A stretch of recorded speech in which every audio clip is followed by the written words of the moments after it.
Have you ever heard a song that gave you chills or even made you cry? That one song that instantly takes you back to a specific moment in your life.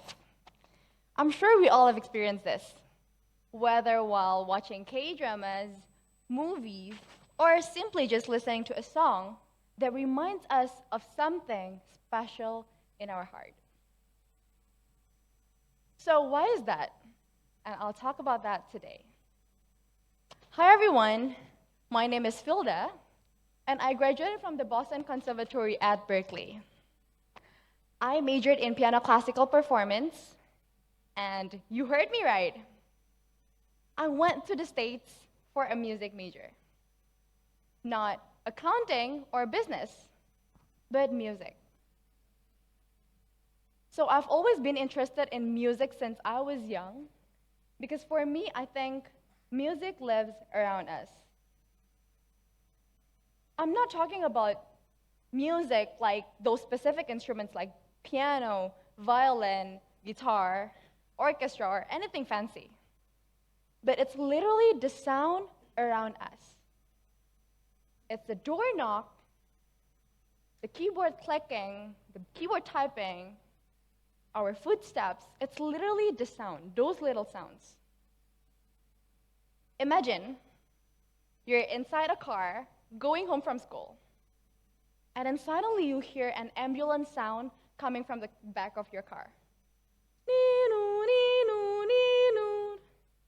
You can't help, but what you'll do is you will turn your head around to see where's the ambulance. So do you know that ambulance is set at a high and annoying pitch to catch our attention? It is set like that, so whenever we hear it, we'll be aware and move. So this is something that we often don't think about much. It's something that we often ignore. But these little noises affects our reaction about how we see things and our mood. And this brings me to my first topic, music and emotion. Music and emotion are so connected. It's as if every song carries a hidden message that our brain understands without words. It's a human instinct and a natural reaction towards music. So it is proven that listening to music actually generates and controls our emotions. I explained just now about those little sounds that affects our mood. Notice how we can easily annoyed when there is a baby crying in our flight. Or some people's pet peeve is simply like people chewing loudly, munching. We get so annoyed, right? So does music.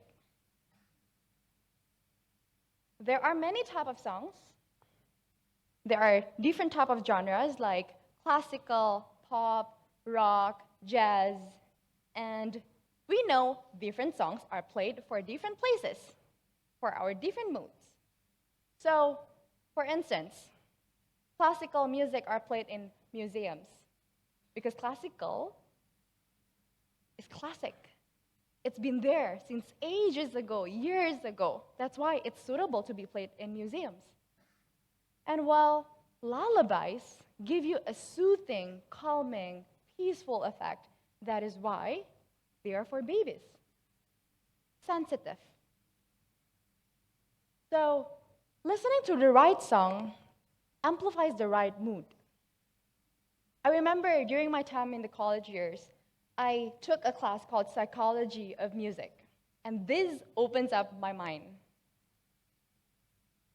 Do you know that about 25% of people love listening to sad and emotional music? And that's about 2 billion people worldwide. That's a lot of people, and including me, especially here in Indonesia. Who doesn't love listening to sad songs? We all do. We call it the galau songs. And those songs are always the songs that hit the top list. So, according to researchers, people find comfort in listening sad and emotional music. Songs that expresses feeling of loss and nostalgia. So, when you have a friend who loves listening to sad songs, they're not sad all the time. They're just people who have high empathy and deep emotion. So it's a safe and enjoyable way for them to express, reconnect, and kind of understand themselves better. So listening to the right song amplifies the right mood, give you a sense of understanding, and help you process emotions. To my second point, psychological impact.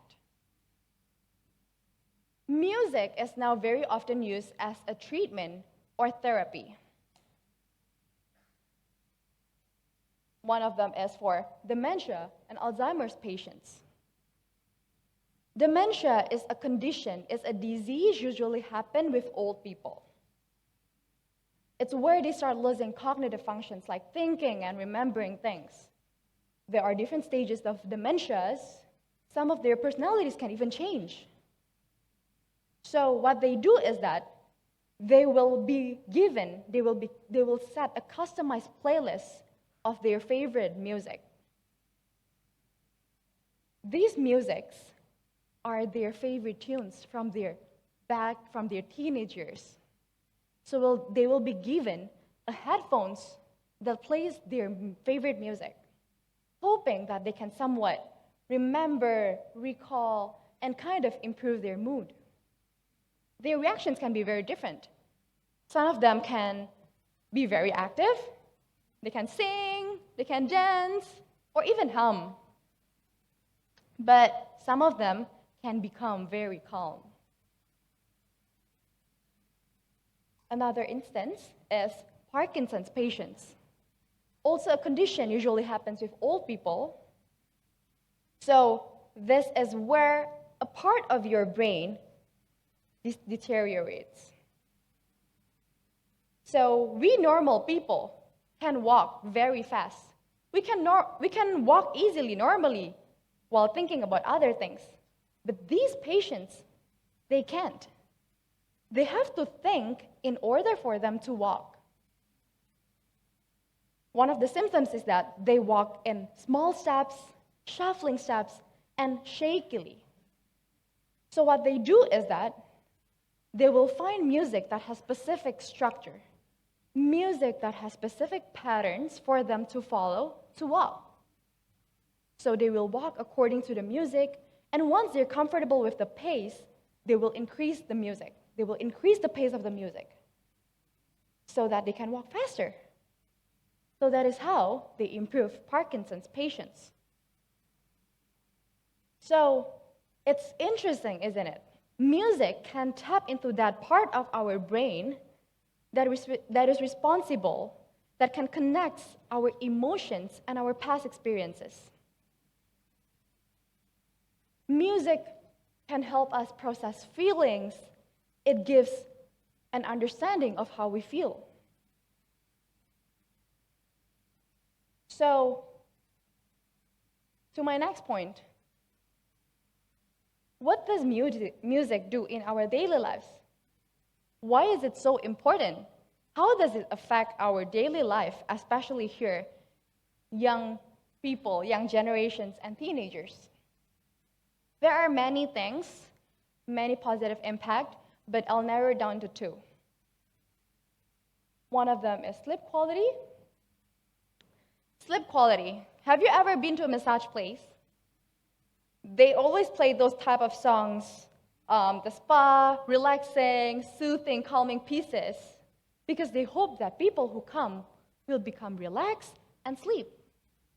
Because what happened is that music reduces our nervous system activity so that we can become relaxed and sleep. I'm one of those people who have to listen to music when I go to bed, instrumental music. Another example is learning process. I don't know about you guys here, because I'm sure you are all smart and intelligent. But I believe some of you have the same struggle as me. I'm the type of person who always have a hard time memorizing things, remembering things. But notice how easily we can remember hundreds of songs in our head. But we struggle memorizing school subjects. I see some nodding heads there. So what I usually do is that I listen to peaceful music that helps me focus so that my brain that is responsible for memory and focus will be active. My brain can retain more information easily. So whenever I listen to those songs, it reminds me of what I was doing, of what I was thinking, of what I was remembering. So, you see, music gives us meaning. It helps us find meaning. It's more than just a sound. It gives a powerful force that shapes our emotions, behavior, thoughts, and even the way we live. It gives us joy, sadness, and even times when we can't express ourselves with words. And music therapy has been proven now to improve our quality of life. Brain function helping with memory and focus, and even mental health. So ultimately, music is like a life reflection itself. It's the highs and the lows, the beauty and the complexity, and in the quiet moments, the whispers within the melodies help us, remind us what it means is truly live and feel. Thank you.